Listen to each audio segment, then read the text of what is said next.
वलक़द आतैना मूसल किताब वक़फ़ैना मिन बादिही बिरुसुल, हमने मूसा अलैहिस्सलाम को किताब अता किया और उसके बाद पैदर पैदर रसूलों को भेजा। उनके बाद भी एक रसूलों का सिलसिला है हज़रत मूसा अलैहिस्सलाम को। व आतैना ईसा इब्न मरियमल बैगिनात, और हमने ईसा अलैहिस्सलाम को वाज़ेह मुअज़्ज़िज़ात दिए। मुअज़्ज़िज़ा कहते हैं नबी के हाथ पर ऐसा काम होना जो आम तौर पर न कर सके आदमी, जो आदतन न हो सके। जैसे एक आदमी मर गया तो जाहिर सी बात है अब उसका ज़िंदा होना आदत नहीं है कि ज़िंदा हो, मर जाता आदमी मर जाता है।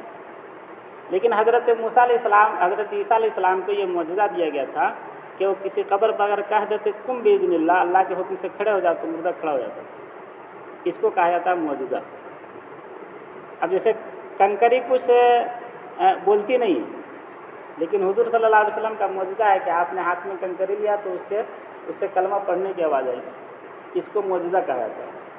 ये अल्लाह की तरफ से अपने नबियों को अल्लाह ताला अता करते हैं दूसरों को बतलाने के लिए कि देखो ये अल्लाह की तरफ से भेजा हुआ आदमी है, इनके हाथ पर ऐसा काम भी हो सकता है जो दुनिया की दूसरी कोई ताकत न कर सके। हज़रत इब्राहीम अलैहिस्सलाम का मुअज़्ज़िज़ा, आग में फेंक दिया गया और वहाँ जा कर के आप यहाँ इत्मीनान सुकून से बैठे हुए, ये मुअज़्ज़िज़ा है। छुरी के अंदर काटने की सलाहियत है, हज़रत इस्माइल अलैहिस्सलाम की गर्दन पर छुरी चला रहे हैं और उसके बावजूद छुरी काट नहीं रही है। इसी को कहते हैं मुअज़्ज़िज़ा, जो अल्लाह ताला अपने नबियों के हाथ पर जाहिर करता है।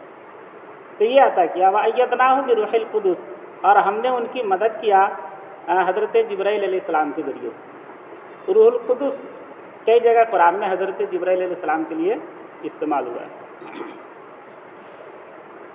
हज़रत ईसा अलैहिस्सलाम जब आए थे ना नबी बन करके, तो यहूदी सब बहुत ज़्यादा मुखालफत की थी, यहाँ तक के कत्ल के दर पे हो गए थे। यहाँ अल्लाह ताला ने उठा लिया आसमान पर। तो इतनी मुखालफत करते थे ना कि हज़रत जिब्राइल अलैहिस्सलाम अक्सर वक्त हज़रत ईसा अलैहिस्सलाम के साथ रहा करते थे हिफाजत के लिए। ऐसे तो हज़रत जिब्राइल अलैहिस्सलाम की ड्यूटी है कि अल्लाह की तरफ से पैगाम लेकर के नबी तक पहुँचाना है, लेकिन हज़रत ईसा अलैहिस्सलाम के साथ खुसूसी ये था कि अक्सर वक्त हज़रत ईसा अलैहिस्सलाम के साथ वो रहते थे उनकी हिफाजत के लिए। उसी को कहा कुरान में अय्यदनाहु बिरूहिल कुदुस, हमने उनकी मदद किया रूहुल कुदुस के ज़रिए। अफकुल्लमा जाअकुम रसूलुम बिमा ला तहवा अनफुसुकुम इस्तकबरतुम, बनी इसराइल से कहा जा रहा है कि क्या जब भी तुम्हारे पास कोई ऐसे रसूल आएंगे ऐसी बात लेकर जो तुम्हारे मिजाज के ख़िलाफ़ हो, रसूल आए और उनके मिजाज के ख़िलाफ़ हो गया, इस्तकबरतुम तो तुम तकब्बुर कर बैठोगे। हज़रत ईसा अलैहिस्सलाम को न मानने की जो वजह थी ना, वही वजह न मानने की हुज़ूर सल्लल्लाहु अलैहि वसल्लम को बनी।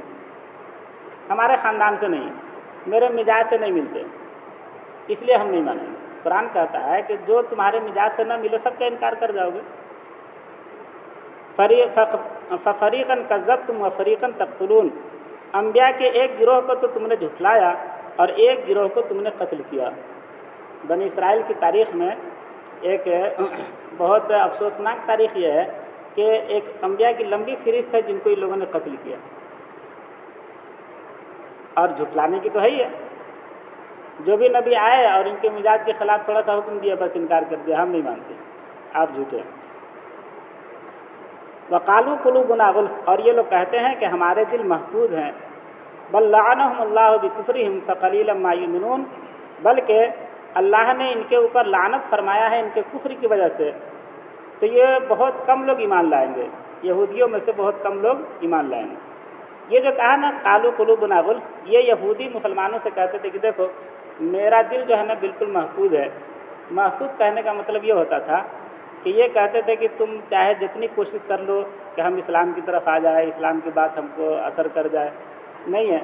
अल्लाह ने हमारा दिल ऐसा बना दिया ना कि मतलब जैसे होता है ना वाटर प्रूफ, कुछ वह असर नहीं करता है, तो इसी तरीके से मेरा दिल गोया वाटर प्रूफ है, कितनी बात कहोगे ना तो हम पर कुछ असर होने वाला नहीं।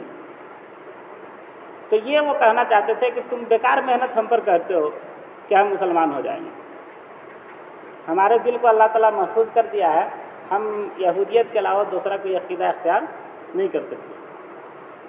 कहते हैं कि इनका दिल महफूज क्या है, محفوظ ہونے کا مطلب ہے کہ ہمارا جو عقیدہ ہے وہ بالکل اچھا ہے، اس لیے ہم دوسرا کچھ قبول نہیں کریں گے۔ اللہ تعالیٰ کہتے ہیں ان کا دل محفوظ نہیں ہے، بلکہ اللہ نے ان کے کرتوت کی بنا پر اس کے دل کے اوپر ایسی لعنت کر دیا ہے کہ اس کو اچھی بات اثر نہیں کرتی۔ تو اچھی بات جب اثر نہیں کرتی ہے نا تو بولتے کہ ہمارا دل محفوظ ہے۔ بہت سارے لوگ ہوتے ہیں نا، ان کو دین کی بات تو کہی ہے تو ان کے اوپر کچھ اثر نہیں پڑتا، بس سنے ہو گیا، ختم۔ تو یہ ڈرنے کی بات ہوتی ہے کہ آدمی کے اوپر دین کی کوئی بات اثر نہ کرے۔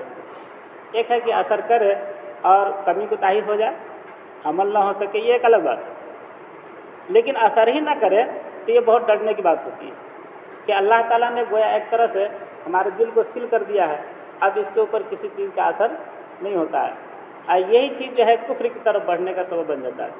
یہی چیز بنی اسرائیل کے اندر، بل لعنہم اللہ بکفرہم، بلکہ اللہ نے ان کے اوپر لعنت فرمایا ہے ان کے کفر کی وجہ سے، فقلیلا ما یؤمنون، تو یہ بہت کم لوگ ایمان لے آ پائیں گے۔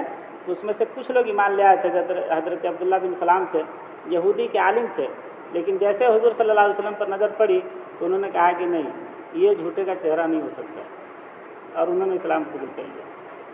اس طرح بہت سارے یہودیوں کی ایک فہرست ہے جنہوں نے اسلام قبول کیا، لیکن اکثر یہودی اخیر تک یہی کہتے رہے کہ ہمارا دل محفوظ ہے، جس عقیدے پر اللہ تعالیٰ نے رکھا ہے اس کے علاوہ دوسرا عقیدہ ہم پر اثر نہیں کرتا ہے۔ تو وہ تو یہ سمجھتے تھے کہ خوش فہمی میں کہ ہم بہت اچھے ہیں اس لیے ہم کو اثر نہیں کرتا۔ اللہ تعالیٰ کہتے ہیں کہ اچھے ہونے کی وجہ سے اثر نہیں کرتا، ایسا نہیں ہے، اللہ نے ان کے دل کے اوپر مہر لگا دیا ہے، ان پر لعنت فرمایا، اس لیے اس پر اثر نہیں ہوتا ہے۔ ایسی حالات، اس طرح کے حالات ہمیں آپ پر نہ آئے، اس کی خاص طور پر دعا کرنی چاہیے کہ اس طرح کے حالات نہ آئے کہ ہمارے دل پر دین کی کوئی بات کا اثر نہ ہو اور کہے آدمی سن کر کے رہ جائے، اس طرح کے حالات ہم پر نہ آئے۔ اللہ تعالیٰ ہم لوگ کو کہنے سننے سے زیادہ عمل کرنے کی توفیق